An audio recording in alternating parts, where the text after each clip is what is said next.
is always important, and who's at the top of all of maybe their community members' hearts, who knows. But game number 2 is getting underway. We're gonna be hopping in with Serve and Almond and Noobs to see where our winners of the previous map will be dropping. And let's take a look at this plane line. Nice bisection here near center of the map. At least that's where you can fly to. Near the north side of the map is where the plane line was. And starting with Serve, the brand new captain, first time being a captain in the E arena. Having a chance to play with Almond and Noobs here, and being at the top of the leaderboards got to feel good, but there are a ton of teams flying to where they were headed, so they're gonna have to pivot and adapt on the fly. Okay. With you. Nice. They're all going to decide to land on the rooftop together, which is exactly what you need to do. Get on the same page. A lot of cracks going out. Definitely very, very low. When you think of the base health, you think of 150. So we get to flesh. That's going to be really nice. A good armor box. Everyone can viability get that going, but smokes are going out, and now we're closing the distance and hopping rooftops. No. They'll destroy that. Don't worry. They didn't see anything. At this point, you've got to be very careful if you don't have a chance to find any weapons on the rooftops. Pistol certainly strong if you're team fighting, but as a solo against an SMG, good luck. Hopping on board with Attract, Colors, and Desmond. They've had a chance to play as a trio for years now. On and off again. Colors playing with Swagg in World Series of Warzone. But back with Desmond and Attract, an OG trio that hasn't seen the light since Verdansk days. All very talented, all trying to continue to prove their names in the competitive scene in Urzikstan. Desmond in a bit of trouble, but nice cover here from Attract and some comms. Low on resources, but should have a pretty good chance to win this gunfight.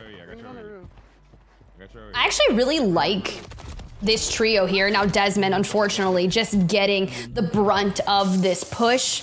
Got a little mini jump scare. Will fall, did not have any plates, but for Otter Eyes, Rated, and Mayapo, they have already got their loadout and are turning their sights forward. Probably trying to work the buy. Like the right buy down here? Right, yeah. Go side this buy. Yeah. Buy station's going to be key today, and they're talking about kind of working the buy. That's kind of a turn of phrase used to describe playing around a buy station, specifically looking for other teams playing around those buy stations. You've got to make sure that you're covering all angles and clear everything around the buy before you just hop it, unless you're just trying to grab a quick revive and can smoke it, grab your teammate back for 3K, and then fly around the corner and grab some cover. Playing around some of these early buy stations is going to be key to hopefully picking up a few early eliminations. That way you're not fiending for kills in the mid game of this second map, but sniper in hand looking to connect. Tommy, Z Smith, Mizu. I've hit the comms already, trying to figure out what is going on. UAV's been popped in. Well, Tommy hops to the roof, finds a knock onto one. Now we just need to keep our eyes forward. They are going to lose out on one full. We'll see how they fare in that gulag. Seems like they actually lost the gulag. Unfortunate for them. Now relegated to a duo between these two. Clutch up this moment and focus on that buy. Did you get Noobs' money? Yeah, definitely needs to grab some cash. The one player they have down has all of their cash. Aside from the 500 Smith just picked up. Again, Tommy and Z Smith are teaming up for at least the beginning of competitive Urzikstan. And Huskerrs was their trio, and that trio with Huskerrs actually won the 200K. Day 2 at the very least of the Optic 200K, so already showing a lot of prowess. And Tommy, of course, the top earner in Warzone history, just recently breached $500,000 earned in this title. Sheesh. From start to finish. An incredible feat that only a couple are even close to, one of which is his former teammate in Almond, who was at the top of the leaderboard today. So who knows? Today and tomorrow combined could yield Almond that same title, be the second player to reach that $500,000 earned, but still a long way to go for that. So we swapped to a couple different perspectives, able to show Good God back on screen, definitely known for his snipes across a modicum of titles. I'll try to put that to the test today. Getting shot in the back though, gonna be in trouble and go down quickly. Up to left, foot. Yeah, chill. Bombs coming through, self-res, almost connecting, but not before Kings & Co. are able to hit that full. But for Adrian, Crinks, and Aydan, once again running into a large chunk of resistance early on here in game number 2. Snipers, dude, they're so annoying, man. And it's crazy. You hear it here from Aydan. We had it limited to 1 sniper per team, and it is still wreaking havoc. Sidewinder in hand, my least favorite battle rifle. We'll see how that pans out for them. But in the meantime, we're going to head over to our squads and see kind of what is up for them. Scripta, Lily, and co. Trying to close the distance. Up top as well. On that retaining wall you're looking at. Oh, fuck, I'm dead. You hear comms here from Lily, who went down during the fight as a player up above, and I don't love this spot. Gonna be very difficult to survive, and a great push there by the opposition. Once you grab player advantage, once you grab one knock on a trio that is out in the open like that, you've got to swing on them and grab a full team wipe. You can't let them restabilize. As we swing perspectives, Booyah showing us how deadly those snipers can be. If you can hit a headshot, you grab an early elimination, fly at this team, and that's exactly what they're trying to do. Booyah's grabbed one, with pins right around the corner. This is a fun trio to talk about too, Tiff, because this is one of those kind of rumored trios when Swagg and Booyah were kind of talking of who they might play with during Urzikstan. Pin's name was thrown out, and Pins is a player that got a captain spot for this event because he has never been a captain before. Just recently turned 18 and is it kind of a young demon on the map, continuing to prove himself by dropping 30 plus kills non-stop in pubs, plays with Swagg often in pubs, but really having some of his first opportunities in the 200K and then today and tomorrow to show his skills in comp. He is a certified pub stomper rather, according to his bio, and we'll see if maybe he can stomp some customs and earn some cash. Eyes going out for that, because if I'm thinking about where they potentially are finding themselves on the leaderboard, might be sitting around that 20th place threshold, but have no fear, still into that second map of the day. And I know we ended kind of towards that southeastern side in map number 1, and we're pulling ever so further north for a lot of those teams that decided to land Seaport District or even Levin Resort. You will find success here, steadying that breathing there on the sniper. Still not going to connect, but it will give them enough time. Once you hear that sniper shot, immediately you're not going to want to peek out of cover. You're gonna dive down, and it will allow you just a little bit of time to freely move around and kind of see what your team's up to and maybe get closer. We've got a little bit of cover to work around here and several teams out in the open. There's the pick you need. Booyah is connecting today. Another knock. Hopefully you can convert it into an elimination. On the other side, you can see another fight happening, and this is going to be Adrian, Crinks, and Aydan all working together. This is the team in second place currently. Retreated to a bit of cover and going to try to take this fight from a different angle. You guys on the roof or what? Just curious in the comms, because they've already kind of full reset here. Good sharing of the resources. But the position they've located themselves in, they're being they're hunting, I believe, is Nick Yingling actually Aydan? That's right. Yeah, so he's being hunted right now. Look at them all changing their names. I love that for them. Crinks gets taken out by Shucks actually from the high ground. So several teams kind of hunting in this area. Got a couple EU demons looking to grab a couple early eliminations, of which Shucks is one of those. The other side of that is Scraps, Robstar, Oki. EU Wonder Trio playing together today, and are able to get a couple picks. And this is the key to your success. If you can just even pick up a small couple picks, even from this distance where you can't fully swing on a trio, just grabbing that one knock and then full elimination because of the cat, followed up with either LMG or AR fire, or maybe a PA to grab that knock. Like, just that 1, 2, 3, 4 kills you'll pick up along the way could go far in a tournament like this with these multipliers. We're talking about 10 points is currently the metric you need to score total between your trio plus your multipliers to be inside the top 10 after the first map. If that continues, that's really not that many kills at the end of the day. So picking up 3 or 4 along the way for free like that is going to be massive. Oh, look at that UAV pop from Soka during that fire sale, immediately letting someone know that he has an enemy on the rooftop just above this buy station, likely wanting to get some of that action on the fire sale. And since the team is likely split, looks like 2 dots, they are going to peek, drop down, and now Soka takes some good shots, grabs that initial knock, looks back for a second, and just cleans house. Not going to let them self-res here. We turn our sights towards that final player, just due east. A huge double kill, and not only a double kill, but also a second UAV bot because of the resources gained. A massive boon for this trio. continue to swap perspectives. You can see a ton of loot here in the early game being picked up by Desmond attracting colors as they continue to fly around POI looking for a couple more eliminations. UAVs are king. We've talked about it. Information gathering is massive and playing together as a unit. Fantastic play there from colors to grab the trade and grab another elimination. That's a total of 3 for him.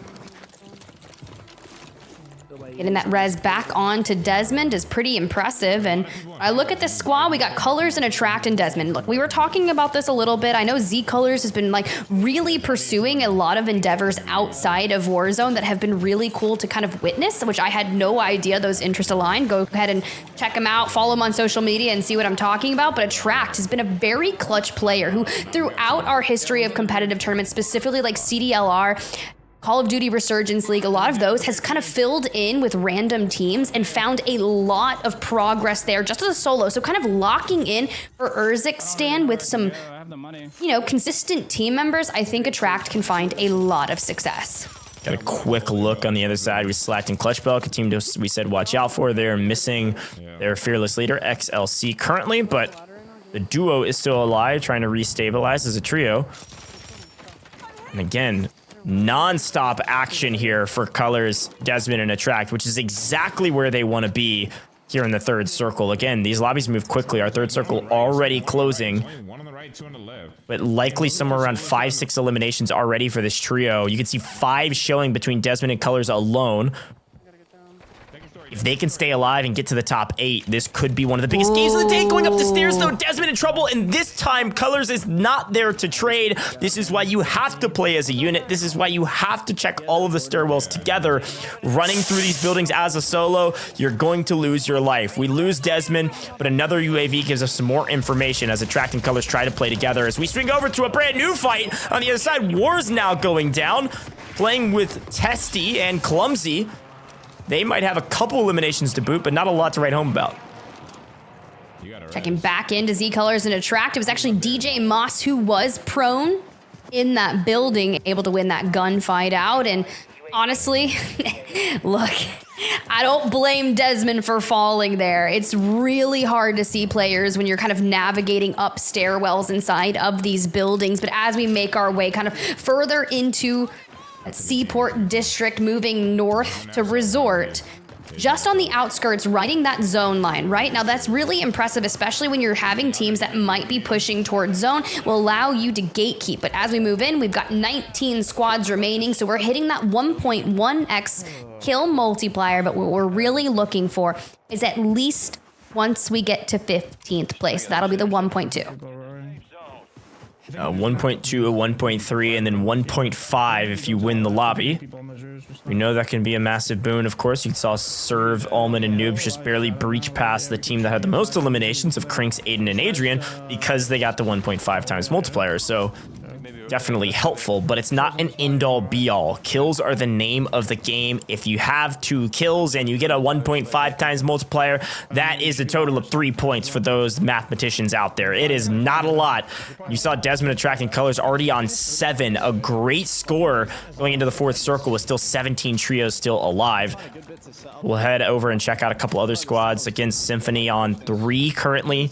Likely the sniper for his team, and I don't know what he was doing, taking a quick break, and they've got some time here to hold out. And yes, a sniper in hand. A Signal 50, by the way. I haven't seen one of those in a while, but ground loot in hand here for Symphony. I have an interesting position on this map. Now, this is the underground area tunnel between Levin Resort and Pop-Off Power. So with that zone pulling kind of towards that northwestern side, we could see people make their way through. They're trying to play off audio cues right now. That gulag is closing. Beat steps are coming through. We'll have to tune back in to see how that pans out for them. Versus now, Nano just on the outskirts, kind of above where Symphony and Co are. Nano representing Brazil. Should be a fun team to watch. Comms flying. It looks like they've got a live ping on somebody climbing the mountain, but not a ton of angles on them, and they're probably a little bit scared they're going to get caught on rotation, so they elected to go around this right-hand side. They've grabbed the UAV, and because of the information, they're going to hopefully pick somebody up on this zip and then maybe take the zip themselves to relocate into the next circle. They got to get a cleanup first. And it looks like this player elected to not go up the zip. Not yet. As the zone pulls the other direction, though, they need to trade. Do they have it? Yes, perfectly executed. A quick elimination. Quick revive should come through, and then likely they're going to zip into the next zone. But the UAV did show Tiff they actually have a fairly clear pathway forward. If they don't want to go flying in, they could actually walk it, probably all the way to the next zone. Yeah, it's definitely true. Tom's coming in saying there's 2 players on the inside. But it's going to be Mayapo who is looking to try and push the doorway. Frag grenades going out. Can we make this push happen? We've got at least 4 eliminations. They've already found a good chunk of success early on in game number 1. And as that issue starts to close, they're going to go ahead and mortar strike the building. Precision as well. Good utilization of the horizontal zip lines. We are going to get out of dodge just as Mayapo becomes hunted. A lot of chaos here outside the ring, but we just have over a minute before the ring starts to collapse and push you further in towards that zone. Can Mayapo find a good knock here with the sniper? No, just some good live pings for the team. Great comms coming in through Rated, and Mayapo, Autorize pushing the equation, trying to grab this team wipe. One goes down, but in trouble. Mayapo looking for his trade and gets it. Autorize at the angle. They work together as a unit, and they found at least 2 looking for the third. Nice cleanup from distance. There's the third in the gas. They've got the team wipe. A great double into a triple. Mayapo and Autorize, cousins IRL, longtime competitors together, proving why chemistry is king when it comes to Warzone. This could be the biggest game of the day thus far if they can keep up this pace. I believe Mayapo already on 6 as an individual, probably double digit as a trio already. They can secure that 1.3 and then the 1.5 times multiplier by winning. This will be a big one. Here. You want more smokes?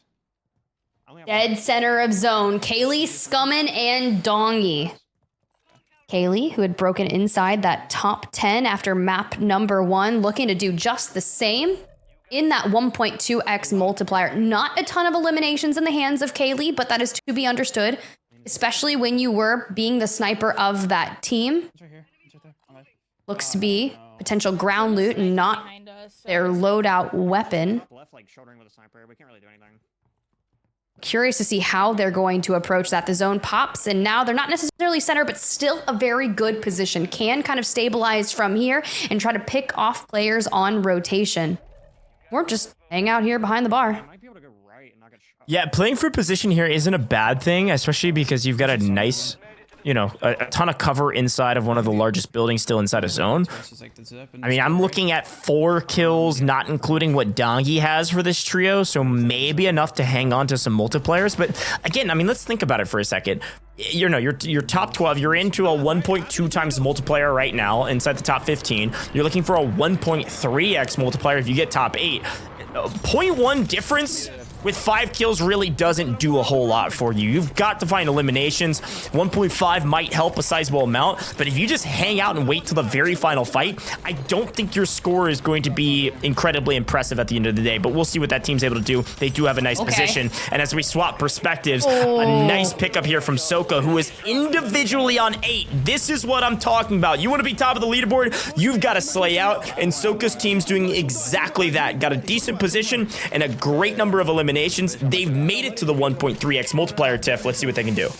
Oh, don't do it. I was going to say, oh my God, he's looking to secure some weapons here. He grabbed that knock onto Almond. Now, if you remember correctly, it was Serve, Almond, and Noobs who won map number 1. And with 7 squads remaining and incoming nades, look to the high ground. It's going to be Tommy, Mizu, and Z Smith in a perfect position here. Tommy already on 5 eliminations. Good utilization of smokes, but it will just be looking for a potential live ping. We are at the further northern western side of the map. There's a cluster of buildings to the north of Levin Resort, and that is where we have pulled and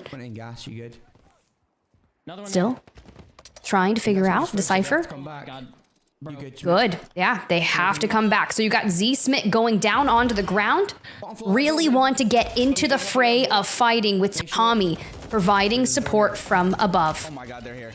Oh no, Ahsoka squad tries to push through a doorway and it's Donkey on the other side. So Donkey, Scummin, Kaylee finally finding some encounters and winning those, and all three up as they rotate to the next zone. Where do you go from here? It looks like they're gonna hug this building on the outside of the next zone, kind of hold this position, play together as a unit, should grab the trade, no problem, doesn't even need the help. Scummin picks up his fourth, and now they're pushing the equation. I should never question the IGL that is Scummin. This trio is moving on all cylinders. They've picked up a couple kills to boot and poised to potentially win this round with a full team of 3 going into the final circle here. This is going to be a fun one to watch to see what they can do. But look where this next zone goes, Tiff. There is little to no cover wide out in the open. I think it's going to come down to who has a gas mask and specifically who's got a durable that can take one of these high ground positions, hang out in gas, and just get a ton of picks.